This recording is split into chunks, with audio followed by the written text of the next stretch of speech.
Hey good people, and welcome back to the channel. I hope everyone has had a wonderful holiday break thus far, and I hope that everyone out there has a great new year. But this week's unpopular opinion comes from the movie The Color Purple, and the purpose of this video is to explore the character Mr. and his motivations for doing some of the things that he did throughout the movie. Now I know that some of you out there must think that I'm out of my mind for even talking about this subject, but just like with my previous videos, I promise that the longer I talk, the more sense I'll begin to make. So please, sit back, buckle up, and prepare to agree or disagree with what I'm about to say.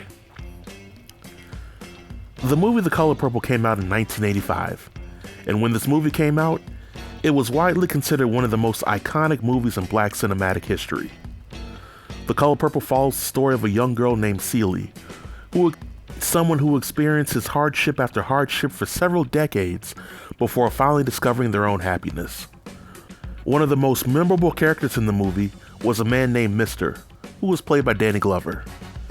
And much credit to Danny Glover for taking on this role and being recognized as the most hated movie character in the Black community.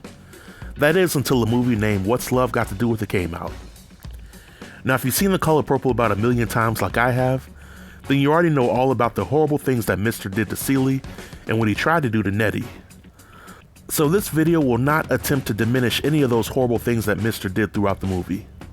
However, I think that the general audience reception of Mr.'s character was that he was pure evil with no redeeming qualities, and to that, I have to disagree.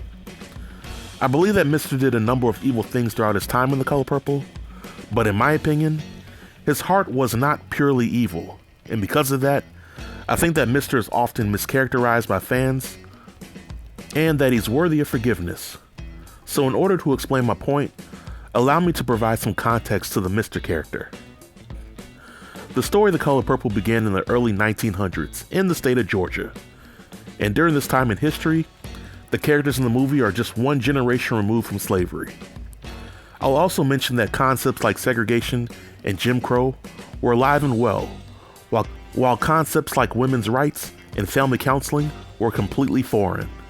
So right off the bat, in The Color Purple, we're dealing with characters who were living during a time where people of color were treated as second-class citizens and women did not have the same rights and protections that they do now in America.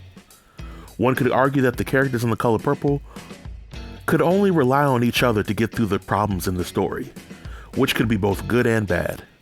But as a result of that, it is my opinion that most of the characters in The Color Purple are either a product of their environment or they've had to learn how to deal with some level of trauma.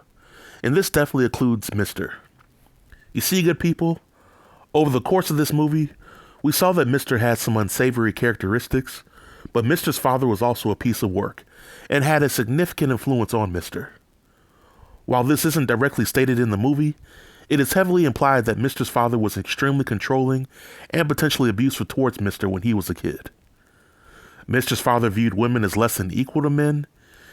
He believed that men should keep order in the house by any means necessary, and I'm willing to bet that Mr. witnessed his father beating his mother on more than one occasion. Several times throughout the movie, we as the audience get to see Mr. carry out the same cycle of trauma when it comes to his interactions with Celie as well as his own kids. And this cycle of trauma could be considered generational trauma. And for those who are unfamiliar with the term generational trauma, simply put, it's trauma and its psychological effects being transferred from one generation to another. Some examples of symptoms of generational trauma include anger, self-destructive behaviors, and depression. One important point that I wish to make is that the horrible things that Mr.'s father taught him were not Mr.'s true nature. We see this in The Color Purple by the difference in how Mr. treats Celie versus Shug Avery.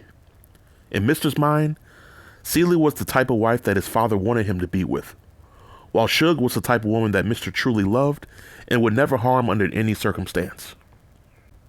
One could argue that Mr. bucked against his father's expectations and was viewed as a disappointment by his father for being with a woman that he couldn't control in Shug Avery.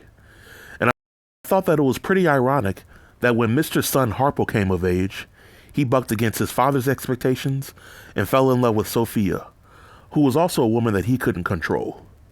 And just like Mr. and his grandpappy, Harpo bought into the idea that husbands needed to beat their wives. However, this made his marriage to Sophia a lot worse. And it wasn't until Sophia and the kids left Harpo that he was able to hit rock bottom and start the process of working through the generational trauma that had been instilled in him for years. And ironically, the same thing happened with Mr. when Celie left him. Mr. hit rock bottom, and this was necessary before he could change for the better. But once Mr. changed, he at least tried to make things right with Celie, which proves that he wasn't a lost cause. So again, I'm not excusing the bad things that Mr. did in The Color Purple.